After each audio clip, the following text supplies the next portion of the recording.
నమస్కారం, truth news కి స్వాగతం. హెడ్లైన్ చూద్దాం.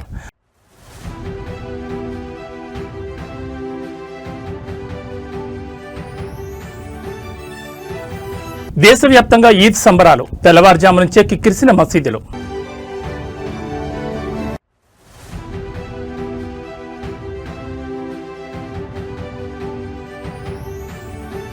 తెలంగాణకు త్వరలో ప్రధాని మోడీ, భారీ బహిరంగ సభకు పరేడ్ గ్రౌండ్స్ లో కసరత్తు.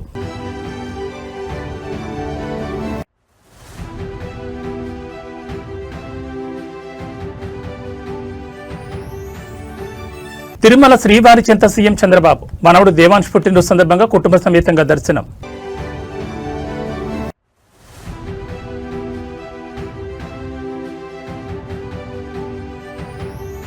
మొయినాబాద్ డ్రగ్స్ కేసులో కీలక మలుపు, drug peddler software engineer Abhishek Singh arrest.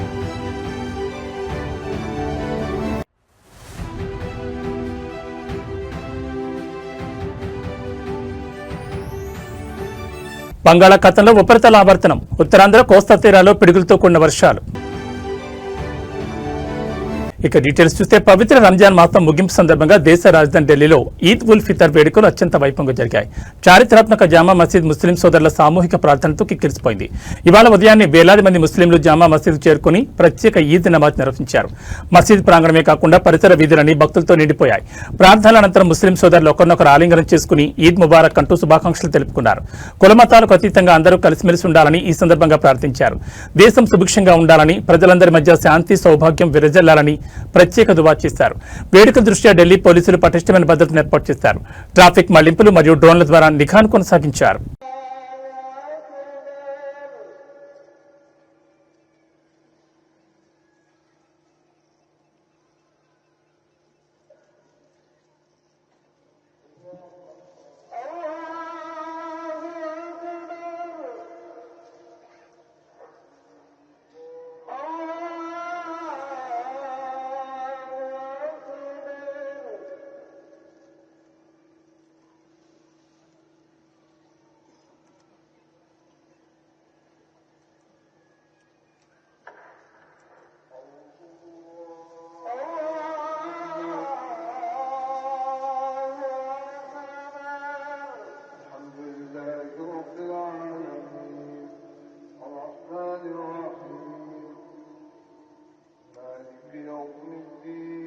ప్రధాని నరేంద్ర మోడీ త్వరలోనే తెలంగాణకు రానున్నారు. వివిధ అభివృద్ధి కార్యక్రమాలకు సంబంధించి ప్రారంభోత్సవాలు, శంకుస్థాపనలు చేయనున్నారు.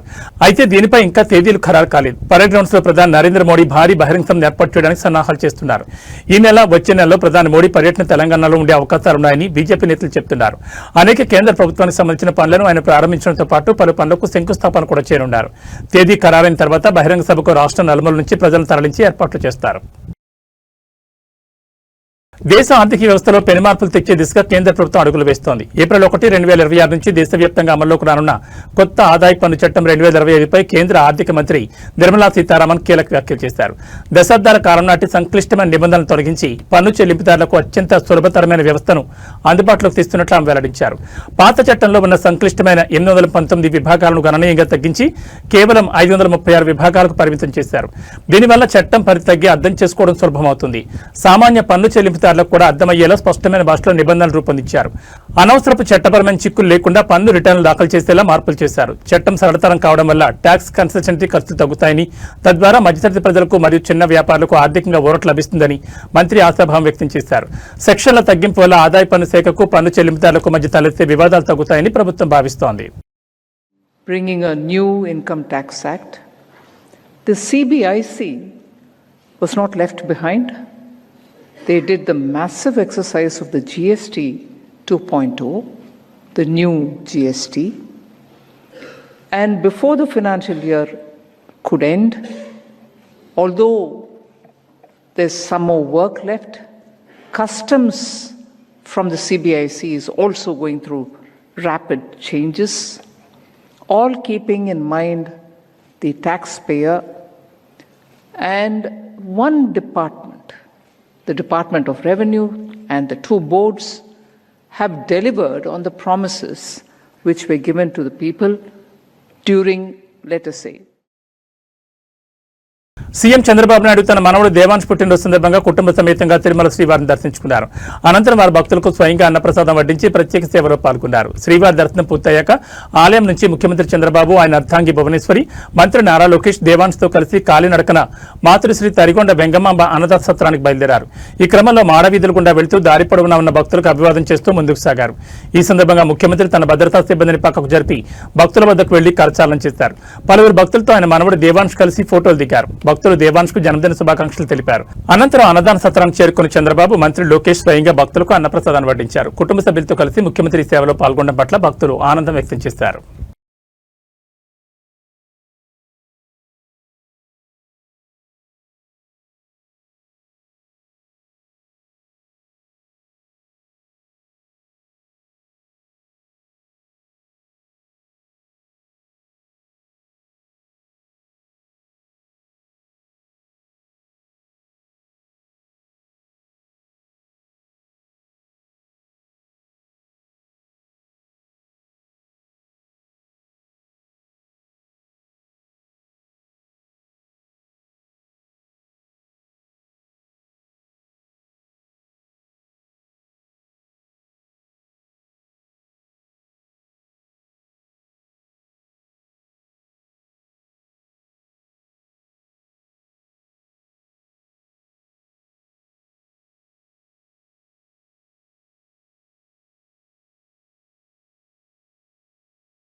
తెలుగు రాష్ట్రాల్లో మైనాబాద్ డ్రగ్స్ కేసు సంచలనం సృష్టించిన సంగతి తెలిసిందే. సిట్ దర్యాప్తు చేపట్టిన ఈ కేసు తాజాగా కీలక మలుపు జరిగింది.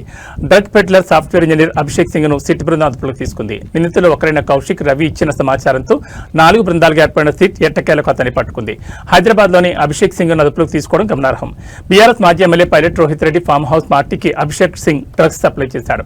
హైదరాబాద్ ఓఆర్ఆర్ వద్ద అభిషేక్ సింగ్ నుంచి రోహిత్ డ్రైవర్ శరత్ డ్రగ్స్ కొనుగోలు చేశాడు. అనంతరం పార్టీలో నమిత్ శర్మ, రోహిత్ రెడ్డి, రితీష్ రెడ్డి, పుట్టా మహేష్ కుమార్, అర్జున్ రెడ్డి, కౌశిక్ రవి డ్రగ్స్ విమర్శించి అనంతరం పార్టీలో నమిత్ శర్మ, రోహిత్ రెడ్డి, రితీష్ రెడ్డి, పుట్టా మహేష్ కుమార్, అర్జున్ రెడ్డి, కౌశిక్ రవి డ్రగ్స్ వినియోగించారు.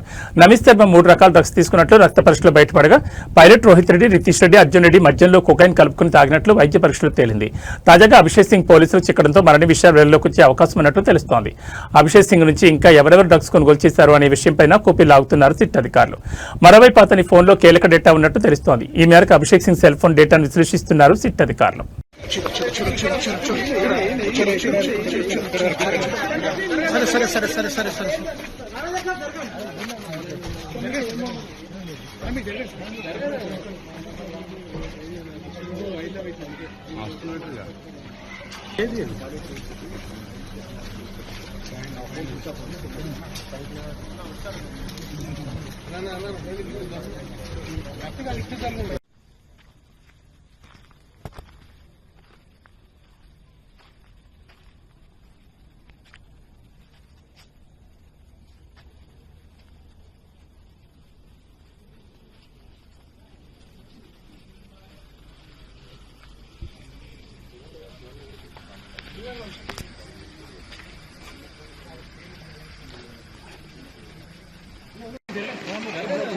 నెంబర్ 1 పోయిర్రు, నెంబర్ 2 ఓకే.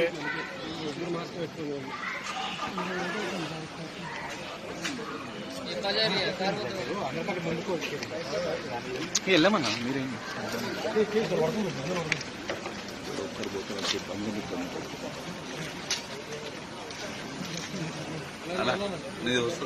ఫోన్ డౌన్ చేయాలా?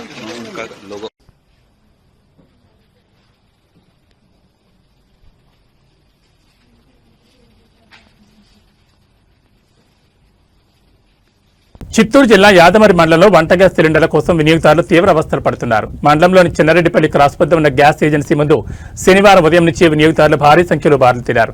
కిలోమీటర్ల మేర క్యూ లైన్లో నిలబడి సిలిండర్ల కోసం వేచి చూస్తున్న దృశ్యాలు స్థానికంగా కలకలం రేపుతున్నాయి. గత కొంతకాలంగా జిల్లాలో గ్యాస్ సిలిండర్ల సరఫరా అస్తవ్యస్తంగా మారిందని వినియోగదారులు ఆరోపిస్తున్నారు. బుకింగ్ చేసుకున్నప్పటికీ సకాలంలో సిలిండర్లు డెలివరీ కాకపోవడంతో ప్రజలు నేరుగా ఏజెన్సీల వద్దకు చేరుకుంటున్నారు. ఉదయం 6 గంటల నుంచే చిన్నారెడ్డిపల్లి క్రాస్ వద్ద జనం క్యూ కట్టారు. ఎండ తీవ్రత పెరుగుతున్నా గంటల తరబడి వేచి ఉన్నా కనీసం ఒక్క సిలిండర్ కూడా దొరకడం లేదని మహిళలు, వృద్ధులు ఆవేదన వ్యక్తం చేస్తున్నారు. స్టాక్ లేదని ఏజెన్సీ నిర్వాహకులు చెబుతున్నారు. కానీ సరైన సమాధానం ఇవ్వడం లేదు. గ్యాస్ కొరత వల్ల వంట చేసుకోవడానికి కూడా ఇబ్బంది పడుతున్నామని స్థానిక వినియోగదారులు తమ అసహనాన్ని వ్యక్తం చేశారు. ఓవైపు ప్రభుత్వం మరియు జిల్లా కలెక్టరేట్ అధికారులు గ్యాస్ కొరత లేదని, నిల్వలు పుష్కలంగా ఉన్నాయని ప్రకటిస్తున్నప్పటికీ క్షేత్రస్థాయిలో మాత్రం వినియోగదారులకు క్యూ లైన్లు తప్పడం లేదు. తక్షణమే జిల్లా యంత్రాంగం స్పందించి గ్యాస్ సరఫరాను క్రమబద్ధీకరించాలని చిన్నారెడ్డిపల్లి పరిసర గ్రామస్తులు డిమాండ్ చేస్తున్నారు. ఏజెన్సీల వద్ద జరుగుతున్న గందరగోళాన్ని నివారించి బుకింగ్ ప్రాధాన్యత ప్రకారం సిలిండర్లను పంపిణీ చేయాలని కోరుతున్నారు.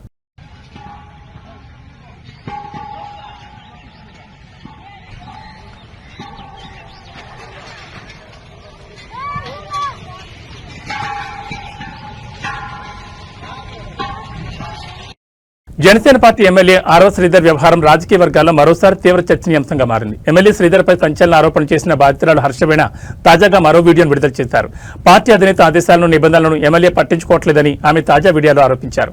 ఇటీవలే కండిషన్ బెయిల్పై బయటకు వచ్చిన హర్షవీణ కేసు విషయాలపై తాను మాట్లాడనని స్పష్టం చేశారు. నాకు ఇటీవల బెయిల్ వచ్చింది. కండిషన్ బెయిల్ కారణంగా నేను కేసులకు సంబంధించిన విషయాలు మాట్లాడకూడదు. నేను మాట్లాడను కూడా.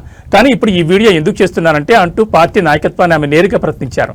గతంలో తన ఆరోపణల నేపథ్యంలో జనసేన అధినేత పవన్ కళ్యాణ్ స్పందించి విచారణ కమిటీ వేశారని, నివేదిక వచ్చే వరకే ఎమ్మెల్యేను పార్టీ కార్యక్రమాలకు దూరంగా ఉండాలని ఆదేశించారని హర్షవీణ గుర్తు చేశారు. ఈ క్రమంలో నిన్న జరిగిన పార్టీ అధికారిక కార్యక్రమంలో ఎమ్మెల్యే పాల్గొన్నారని ఆమె తీవ్ర అభ్యంతరం వ్యక్తం చేశారు. పవన్ కళ్యాణ్ వేసిన విచారణ కమిటీ ఏమైంది? ఆర్వ శ్రీధర్ పార్టీ కండువా వేసుకుని కార్యక్రమాలు చేస్తున్నాడు. కమిటీ ఏమైనా రిపోర్ట్ ఇచ్చిందా? పవన్ కళ్యాణ్ ఇంటర్నల్ గా రిపోర్ట్ ఇచ్చారా? రిపోర్ట్ రాకుండా, చర్యలు లేకుండా పార్టీ కార్యక్రమాల్లో ఎలా పాల్గొంటాడని ఆమె ప్రశ్నలు వేశారు. శిక్షాకాలంలో ఉన్న వ్యక్తి ఎమ్మెల్యే హోదాలో మీటింగ్లకు హాజరవడంపై పవన్ కళ్యాణ్ నేరుగా స్పందించి వివరణ ఇవ్వాలని హర్షవీణ డిమాండ్ చేశారు. కమిటీ నివేదికలో ఏముందో బహిర్గతం చేయాలని డిమాండ్ చేశారు. బాధితులకు న్యాయం చేస్తామని చెప్పే పార్టీ నిందితులకు కొమ్ము కాస్తుందా అనే అనుమానాలు కలుగుతున్నాయని ఆవేదన వ్యక్తం చేశారు. కాగా బాధితురాలు వరుస వీడియోలతో విరుచుకుపడుతున్న నేపథ్యంలో జనసేన ఈ వ్యవహారంపై విచారణ నివేదికపై ఎలాంటి నిర్ణయం తీసుకుంటుందోనని రాజకీయ వర్గాల్లో ఉత్కంఠ నెలకొంది. అందరికీ నమస్కారం. నేను వీణా ఇసుకపట్ల ఆర్వ శ్రీధర్ గురించి మాట్లాడదలుచుకున్నాను. నాకు రీసెంట్గా బెయిల్ మంజూరైంది, కండిషనల్ బెయిల్. దాంట్లో కండిషన్స్ పరంగా నాకు ఏదైతే బెయిల్ మంజూరైందో ఆ 2 కేసెస్ మీద నేను ఎటువంటి విధంగానూ మాట్లాడకూడదు. అది సోషల్ మీడియా ద్వారా కానీ, మీడియా ద్వారా కానీ, లేకపోతే డైరెక్ట్గా కానీ ఆ కేసెస్ గురించే నేను మాట్లాడకూడదు. సో నేను నాకు బెయిల్ మంజూరైన కేసెస్ గురించి నేను అస్సలు మాట్లాడదలుచుకోలేదు. ఇప్పుడు ఎందుకు మాట్లాడుతున్నానంటే ఇది different, not related to case. ఏంటంటే నేను నా గురించి నా బాధని మీడియాకి వెల్లడించినప్పుడు, ఎక్స్పోజ్ అయినప్పుడు జనసేన అధినేత అయిన పవన్ కళ్యాణ్ గారు సహృదయంతో ఒక కమిటీ వేశారు ఆర్వ శ్రీధర్ ఎమ్మెల్యే మీద. ఆ కమిటీ రిపోర్ట్ వచ్చేంత వరకు జనసేన పార్టీ కార్యక్రమాల్లో, ప్రోగ్రామ్స్లో పార్టిసిపేట్ చేయకూడదు అని చెప్పేసి ఆ లెటర్లో ఉంది. అలాగే కమిటీ వాళ్ళు వచ్చి 2 నెలలు అవుతుంది, 1.5 నెల అవుతుంది. ఎటువంటి రిపోర్ట్ లేదు. రిపోర్ట్ వచ్చేంత వరకు జనసేన పార్టీ ప్రోగ్రామ్స్కి శ్రీధర్ ఇన్వాల్వ్ అవ్వకూడదు, అటెండ్ అవ్వకూడదు అనేది ఆ పార్టీ అధినేత నిర్ణయించిన విషయం అందరికీ తెలిసింది. కాకపోతే ఈరోజు 20వ తారీఖు మార్చిన జనసేన ఎమ్మెల్యే ఆర్వ శ్రీధర్ పార్టీ కండువాని ధరించి ప్రోగ్రామ్కి అటెండ్ అవ్వడం జరిగింది. ఆ ఫొటోస్ని బహిరంగంగా సోషల్ మీడియాలో అందరూ అప్లోడ్ చేయడం జరిగింది. అందరూ అనగా ఆర్వ శ్రీధర్, ముక్క రూపానంద్ రెడ్డి, ముక్క వరలక్ష్మి, వీళ్ళందరూ అప్లోడ్ చేయడం జరిగింది. ఎలా అప్లోడ్ చేశారో అనేసి నేను క్వశ్చన్ చేస్తున్నాను. ఈ క్వశ్చన్ జనసేన అధినేత పవన్ కళ్యాణ్ గారిని నేను క్వశ్చన్ చేస్తున్నాను. సార్, మీరు ఇంటర్నల్గా ఏమైనా రిపోర్ట్ ఇచ్చారా? క్లియరెన్స్ సర్టిఫికేట్ ఇచ్చారా శ్రీధర్కి? అంత బహిరంగంగా జనసేన కండువా వేసుకున్నాడు అంటే ఎమ్మెల్యే ఆర్వ శ్రీధర్కి మీరు క్లియరెన్స్ ఇచ్చారా? రిపోర్ట్ ఇచ్చారా ఇంటర్నల్గా? ఒకవేళ అలాంటి రిపోర్ట్ ఏమన్నా ఇస్తే నాకు కూడా తెలియజేయండి దయచేసి.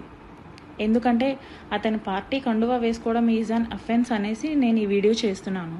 కాకపోతే మీరు ఇంటర్నల్గా ఏమన్నా రిపోర్ట్ ఇచ్చిండుంటే ప్లీజ్ మాకు పబ్లిక్కి కూడా తెలియజేయండి. ఎందుకంటే I'm the one who suffered by him. కాబట్టి నాకు తెలిసి నాకు ఆ రైట్ ఉందనేసి నేను అనుకుంటున్నాను, అందుకే అడుగుతున్నాను.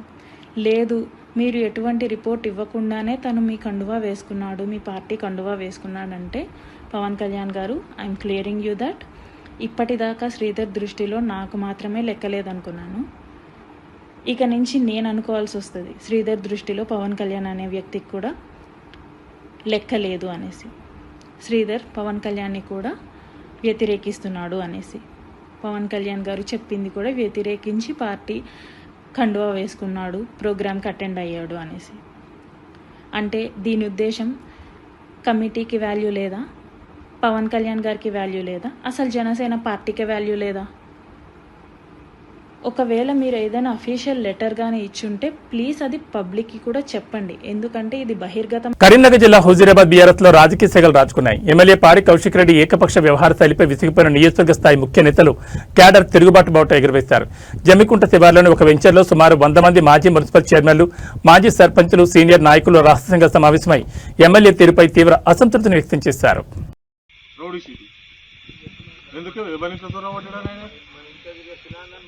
ఎవరింట్లో చొరబట్టాడు ఆయన దేని గురించి ఆయన రౌడీ షీట్ ఓపెన్ చేయంటాడు. మళ్ళీ వినోదానికి అయితే పాప ఆయన అప్పటిదప్పుడు మాత్రం ఢిల్లీలో కూడా ఆయన సేవ్ చేసిండు. నీ ఎంబడి తిరిగటం డ్యామేజ్ చేస్తావు, సేమ్ ఎల్లికి ఎగేసుడు మళ్ళీకి దిగేసుడు.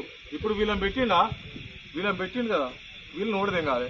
సీనియర్ అనేటోడు వీళ్ళు ఉండొద్దు, నా కింద అన్న అని తిరిగేటోడు ఉండాలి. కానీ నేను ఒక అన్న అనొద్దు, ఆయన్ని అందరూ అన్న అనాలి. ఇప్పుడు అప్పుడు చూస్తుంది కదా మన ఎమ్మెల్సీ వీక్ వచ్చినప్పుడు, అన్న ఎందుకు తిరుగుతారా బుచ్చపని ఎందుకు తిరుగుతారు, 10 కార్లు 20 కార్లు వీడియోలు సెల్ఫీలు ఎందుకు రాపోయి, ఇది ఏంది ఎక్కడి కదా. పోలీసు వాడు కూడా తిచ్చి ఉన్నారు. ఇప్పుడు చూడు, కులాల పేరు పెట్టి తిడుతుంది, మతాల పేరు పెట్టి తిడుతుంది, అధికారులను తిడుతుంది, మంచి గవర్నర్లను తిడుతుంది. నువ్వు తిట్టంది ఎవరు? ఆ కేసీఆర్ కూడా తిచ్చి వచ్చినావు కదా, నువ్వు తిట్టంది ఎవరు? ఎవరిని ఉన్న ఊరిన ఇల్లంతా కుంటే ఓటేసిన పాపానికి వీళ్ళు కాలబెట్టి వాళ్ళు సుతారా సుతారా అదిలా. ఇంతకుముందు మళ్ళీ ఒకటి అన్నారు, ఆయన లెక్క మనం మారదామా, మనం లెక్క ఆయన మారదామా అని. ఒక చిన్న ఉదాహరణ చెప్తాను. ఒక 20-25 సంవత్సరాల ఒక ఆడపిల్ల మన ఇంట్లోనే పుట్టి పెరిగి ఉంటుంది. పెళ్లి చేస్తాం, అత్తగారింటికి పోతుంది. భర్త, ఆడిబిడ్డనో లేకపోతే మరిదో, మామ, అత్త, 40 కుటుంబం ఉంటుంది. నువ్వు 25 సంవత్సరాలు నా ఇంట్లో పెరిగి నా బిడ్డ అయింది, అత్తగారింటికి పోయినవు. నీ లెక్క వాళ్ళందరూ మారుతారా? వాళ్ళకు అనుగుణంగా నువ్వు మారాలన్నా, లేకపోతే అమ్మాయి గురించి ఆ కుటుంబం మొత్తం మారుతుందా? అట్లనే కాన్షియన్స్ గా 2 లక్షల చిల్లర ప్రజలు ఉన్నాం మనం. మనలాగా ఆయన మారాలన్నా, ఆయన లెక్క మనందరం మారదామా? మనం మారన్నా. ఇప్పుడు నేను హైదరాబాద్ సెంటర్ కొట్టుకుంటా, ఏ కాలం తిరుగుతా, ఊళ్ళోకి వచ్చే వాళ్ళకి ఎవరితో ఎట్లున్నానో అట్లుండాలి. నేను నా లెక్క నువ్వు ఉండాలంటే కుదురుతుందా? మీకు అనుగుణంగా మీ వాతావరణంలోకి నేను అడ్జస్ట్ కావాలి అంతే తప్ప మా డాడీకి ఇట్లా తినిపించేది, మా మమ్మీకి ఇట్లా తినిపించేది, నీ కాలేసుకుని మండేది 12 దాకా లేకపోయేదంటే అవి అత్తగారింటి వెనక నడువే 5 నుంచి కన్నప్పుడు. అట్లనే నీ లెక్క మేము అందరం మారం. మనకు ప్రజలకు పాపం మంచి చెడులు చూసుకుంటే వాళ్ళ. రాజన్న సిరిసిల్ల జిల్లా వేములవాడ పుణ్యక్షేత్రంలో తరచూ పాములు ప్రత్యక్షం కావడం భక్తులను, సిబ్బందిని భయాందోళన గురిచేస్తోంది. తాజాగా ఆలయ పరిసరాల్లో 8 అడుగుల భారీ పాము కనిపించగా స్నేక్ క్యాచర్ దాన్ని పట్టుకుని అటవీ ప్రాంతంలో విడిచిపెట్టారు. నిత్యం భక్తుల రద్దీ ఉండే ప్రాంతాల్లో పాములు కనిపిస్తుండటంతో అధికారులు తగిన జాగ్రత్తలు తీసుకోవాలని భక్తులు కోరుతున్నారు.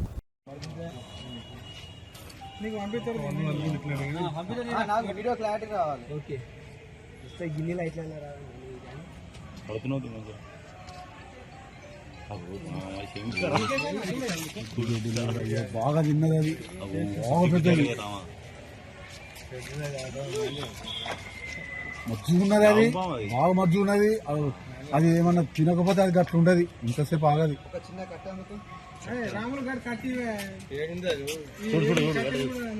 బుස්සలు కొట్టు అది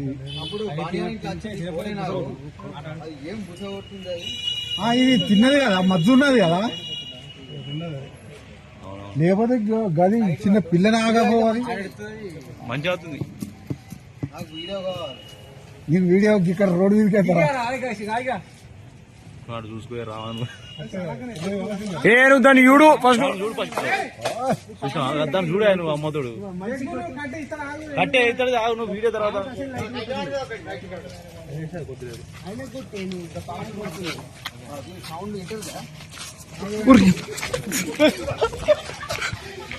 అలా బుక్కు ఉంటుంది అది కరెక్ట్ యాక్టివ్ ఉంటే అది ఏడాగు సార్ అది అది మధ్య బాగా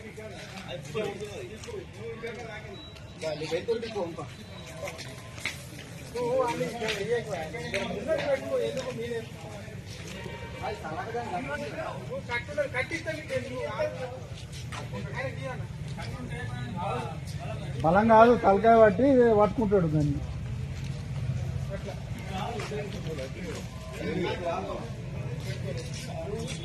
అదే అదే ఇది మధ్య ఉన్నదేంటి బాగా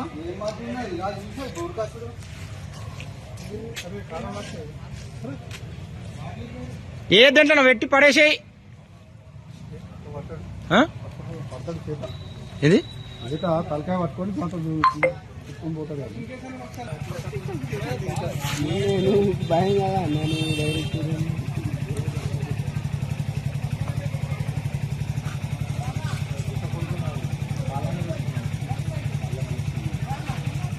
అది నమ్మిస్తుంది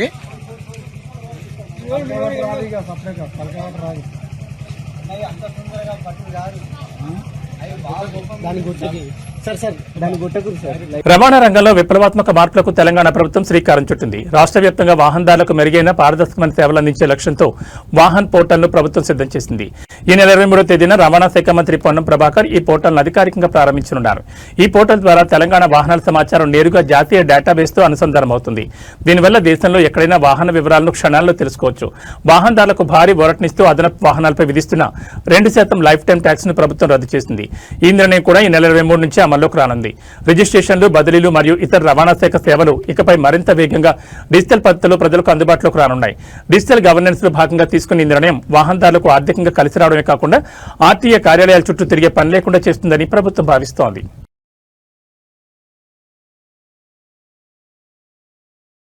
సికింద్రాబాద్ అల్వాల్లో ఒక విషాదకర ఘటన చోటు చేసుకుంది. ఇంట్లో పెంపుడు పిల్లిని ఉంచుకునే విషయంలో తలెత్తిన చిన్నపాటి వివాదం ఒక మెడికల్ స్టూడెంట్ ప్రాణం తీసుకునే వరకు వెళ్లడం స్థానికంగా తీవ్ర దిగ్భ్రాంతిని కలిగించింది. అల్వాల్ రిసాలా బజార్కు చెందిన ఒక ఎంబీబీఎస్ విద్యార్థిని గత కొంతకాలంగా ఒక పెళ్లిని పెంచుకుంటోంది. అయితే దీనిపై ఆమె తల్లిదండ్రులు అభ్యంతరం వ్యక్తం చేస్తూ వచ్చారు. పెళ్లి విషయంలో ఇంట్లో తరచూ గొడవలు జరుగుతుండటంతో ఆ యువతి తీవ్ర మనస్తాపానికి గురైంది. ఈ క్రమంలోనే ఇంట్లో ఎవరూ లేని సమయంలో ఆమె బలవన్ మరణానికి పాల్పడింది. సమాచారం అందుకున్న పోలీసులు ఘటనా స్థలాన్ని చేరుకుని మృతదేహాన్ని పోస్టుమార్టం నిమిత్తం గాంధీ ఆసుపత్రికి తరలించారు. కేసు నమోదు చేసుకుని విచారణ చేపడుతున్నారు. చిన్న చిన్న కారణాలే ప్రాణాలు తీసుకునేంతటి మానసిక ఒత్తిడికి దారితీస్తున్నాయి. కుటుంబ సభ్యుల మధ్య సరైన సంభాషణ, ఒకరి భావాలను మరొకరు గౌరవించుకోవడం మరియు అవసరమైనప్పుడు మానసిక నిపుణుల సాయం తీసుకోవడం ద్వారా ఇలాంటి అనర్థాలు అరికట్టవచ్చు. ప్రైవేట్ ట్రావెల్స్ బస్సు ఖాళీ బూడిదైన ఘటన విజయనగరం జిల్లాలో ఇవాళ తెల్లవారుజామున చోటు చేసుకుంది. రాంభద్రాపురం మండల పరిధిలోని తారాపురం వద్ద జరిగిన ఈ ఘటనలో ప్రయాణికులంతా సురక్షితంగా బయటపడడంతో పెను ప్రమాదమే తప్పింది. అయితే ఈ బస్సు ఒడిశా రాజధాని భువనేశ్వర్ నుంచి హైదరాబాద్ వెళ్తుండగా ప్రమాదం జరిగింది.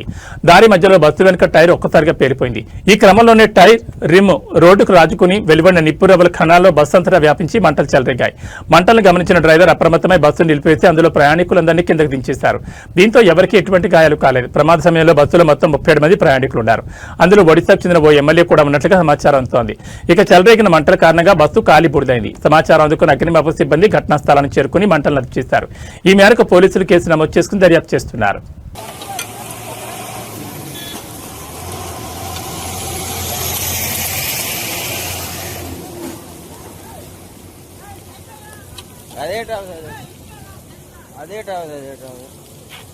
ఎస్సీ వచ్చాడా? ఎస్సీఏ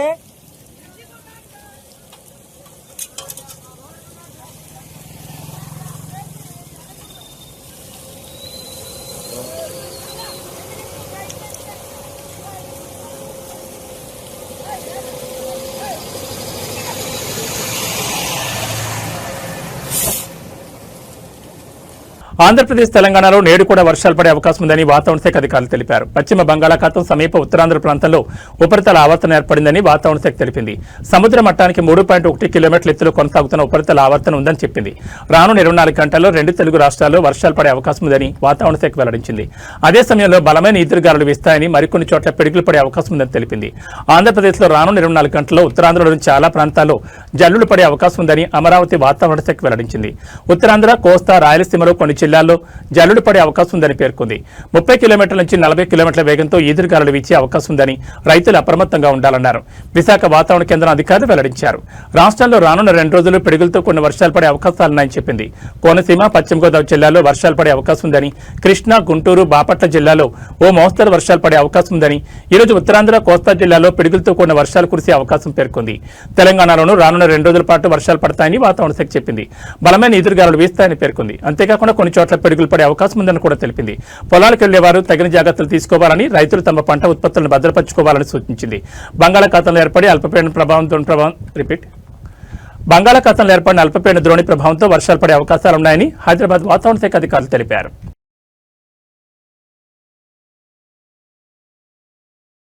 ఇవి బులెటిన్ విశేషాలు. మరో బులెటిన్లో మళ్ళీ కలుసుకుందాం. నమస్కారం.